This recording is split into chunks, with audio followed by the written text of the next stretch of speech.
Thank you so much for a very interesting presentation, Jaana. Jaana is going to stay with us for this following conversation. We are also joined by Juuso Blomster, who is Adjunct Professor of Cardiology and CEO of a company called Precordior.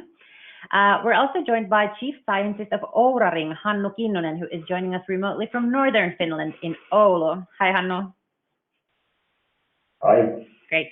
So, what thoughts did you guys have about Jaana's presentation? Do you agree with her that people don't actually understand enough where they are sharing their data and we need more data literacy? Well, I can start with that one. I think you have a good point there. If we think about that, majority of us who are addressing the terms of use in their apps or elsewhere, they don't actually read them. They just press OK and go with it. I know, I do that all the time. I probably signed away everything. Yeah. So I think that's true. That's a point. What about you, Hannu? Do you agree? Yeah. On the other hand, we don't even realize the huge opportunities that there are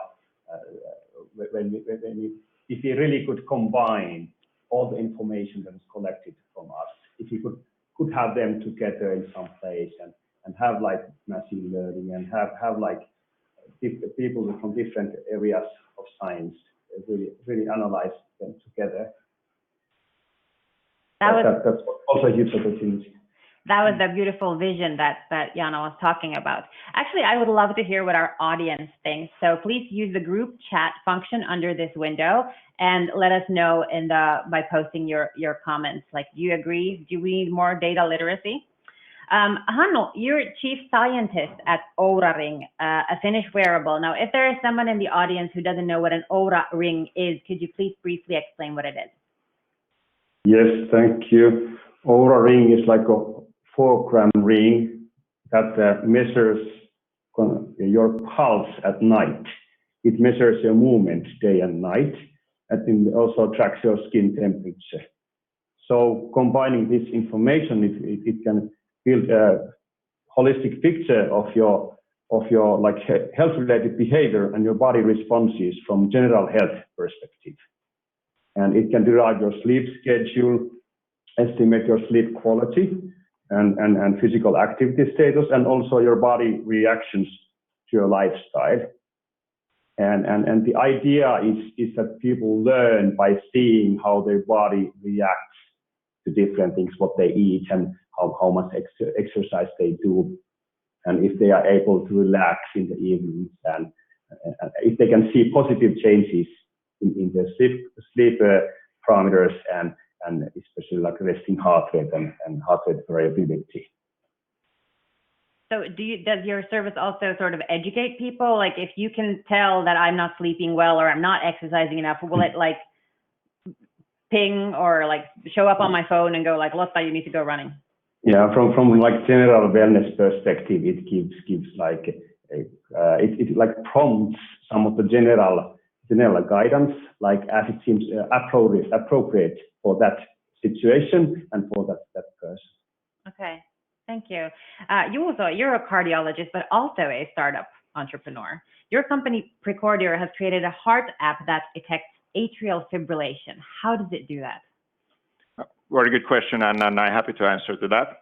So if you think about that, our cardio signal device, it's a medical device, and inside your smartphone. And what happens there actually is that if you would picture here your smartphone and you rotate that, the landscape there changes like from portrait to landscape, the screen.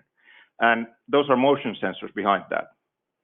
So those same motion sensors we utilize. So when you place your phone on your chest, we get a detailed reading of your heart. So basically you could say that we are measuring your heart's recoil. So we understand your heart's motion, and from there we can make this detection of atrial fibrillation. But it actually doesn't end there, since we get so much data. We're actually now working on our next products, which would be detection of coronary artery disease and heart failure in 1 or 2 years' time in the future. That sounds really cool. I did not know you could just do it. That sounds crazy. Also, I don't know if the camera can zoom in, but is that an Ouraring on your finger? Yeah. This is Oura. Okay. Are you happy with it? Yes. Yeah. Cool. I'm happy with it. Yeah. Cool. You told me this morning that go for it. So very good. Good, Hannu. You told him to go for it. So you guys both, you collect obviously a bunch of data through your apps and your services. Who owns that data? That's a good question. My argument would be that, or how I see this, is that the person whose the data is from owns the data. Like, this is how I like to think this. So, for example, if we think about our healthcare system, the hospitals would be the ones who are actually managing it for us, but we are the owners of our own data. That's like my vision for that. Hannu, do you agree? Yes, it is of paramount importance that we as like we have like a real control over our own data, and that said, like in an aggregated, non-identifiable format, these databases are also like can be used for the benefit of the customers by the companies. So the question is real that the aggregated power of the data it's also at the use of the companies, but it's really important that always the users have the right to say where their data can be being used. If they can, in minimum, they can like take their data out. Do you have an example of how Ouraring can aggregate their data to show bigger trends? Yes, like I have like one example slide where we can see how resting heart rate is how it behaves in different localities among Ouraring users in an aggregated form. It's showing an average resting heart rate. And there you can actually see in blue line the year 2019, and you see how like there's some seasonal variability, like during the summer holiday the resting heart rates go down, and during Christmas time it goes up, and especially high during the New Year's Eve.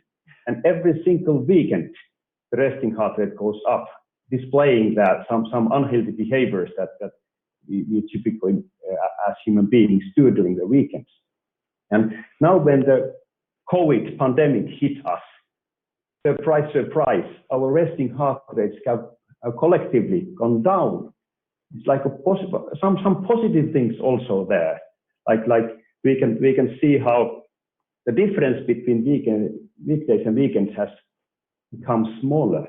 So and especially Singapore, it's a huge improvement in resting heart rates during lockdown, because I think they have a delayed rhythm in that country in the patient. So stabilizing your rhythms is one example of how you can positively impact your health.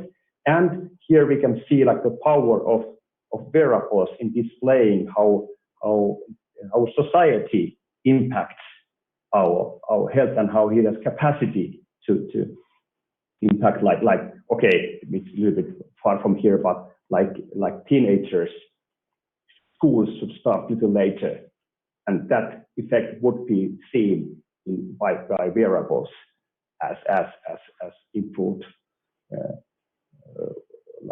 resting heart rate and also performance, I think. So before we had wearables, there was no way for us to get this type of data, right? But your survey said that it seems like that surprisingly many people start using wearables, but then they give up, except for Finns who keep them longer, right? That's what your survey said. But why do you think that is? Why do you think people just give up?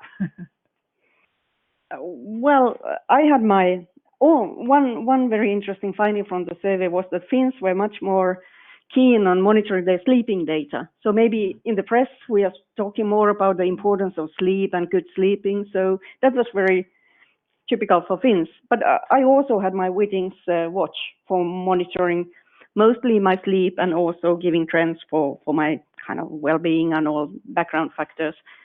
But then when the COVID crisis started, I kind of felt that, okay, suddenly without any traveling needs, I suddenly find much more time for sleeping, going out for nature.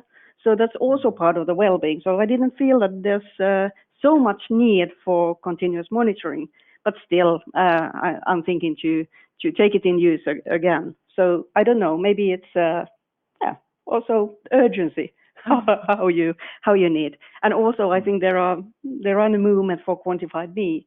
So those forerunners are very keen on monitoring and also building all their well-being and health with different sets of data. So how many different devices do you guys have that collect some sort of health data or apps? I have my Oura, and then I have my phone. So, yeah. So that's it for me. Okay, what about you, Hannu? Yeah, it's just like when I'm preparing for a marathon or something like it, and for some period I take a heart rate monitor to see the more exact sports data.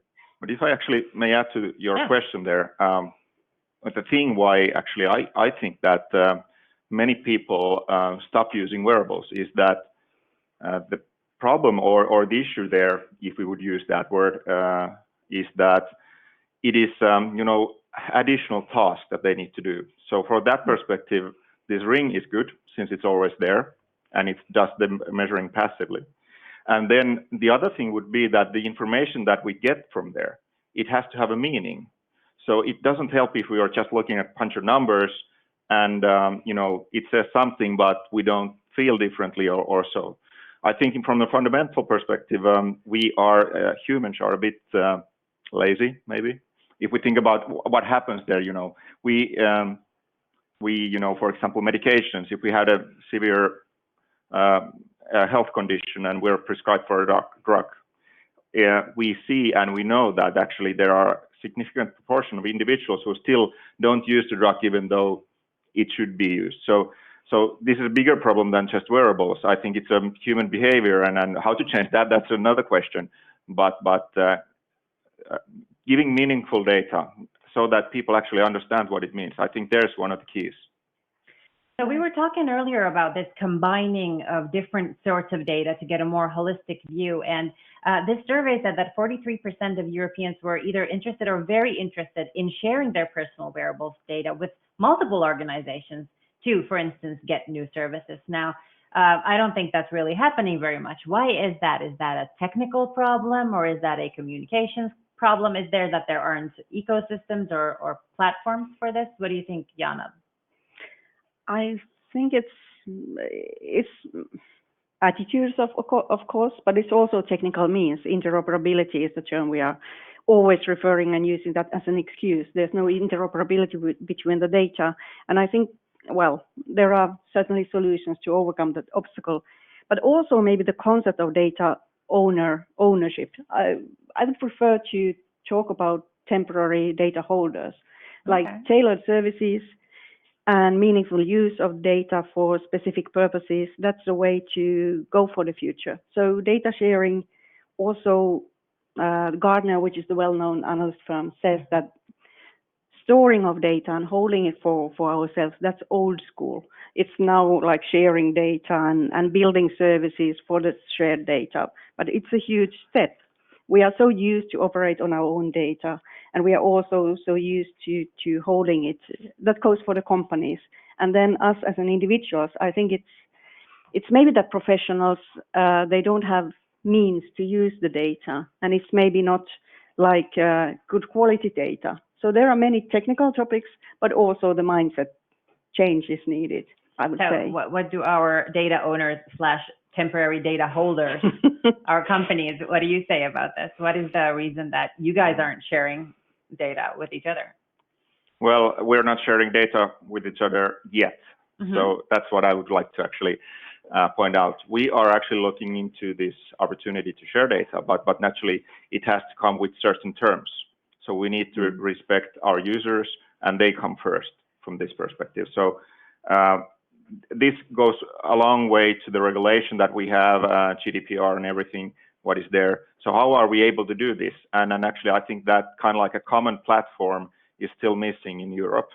In US, what we see there, Apple HealthKit, for example, is now trying to combine a lot of wearable data, what they bring themselves, and then share it with hospitals so that it would have like a kind of like a meaning as a whole, not just like a, kind of like a fitness tool from what you're gathering and understanding your fitness or health from that perspective, but also from a medical perspective. Since from a user perspective as well, there is no difference, you know, whether it is a non-medical device or medical device that collects your data, or you do it yourself.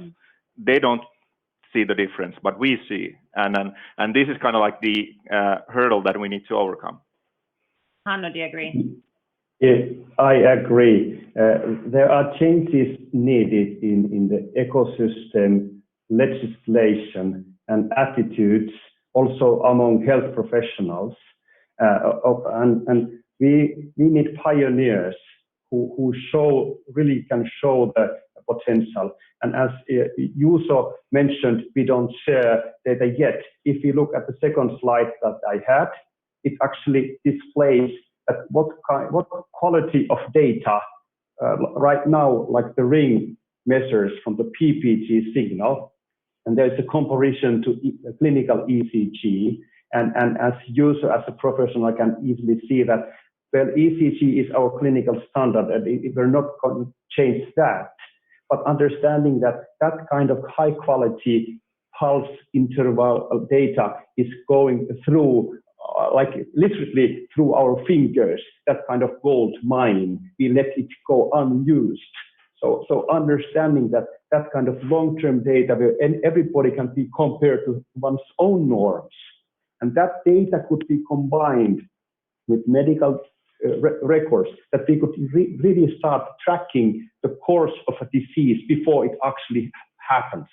Like as an example, during pregnancy, like even body weight is taken like periodically. Why not take your resting heart rate on arterial stiffness or your cardiovascular performance parameters that can see from the signals, and make those norms and have everybody like see like a good course and be relaxed when nothing bad is happening, and then get an alarm if something alarming is happening. So this can become reality in a few years, but that as to summarize, even legislation and our attitudes and our collaboration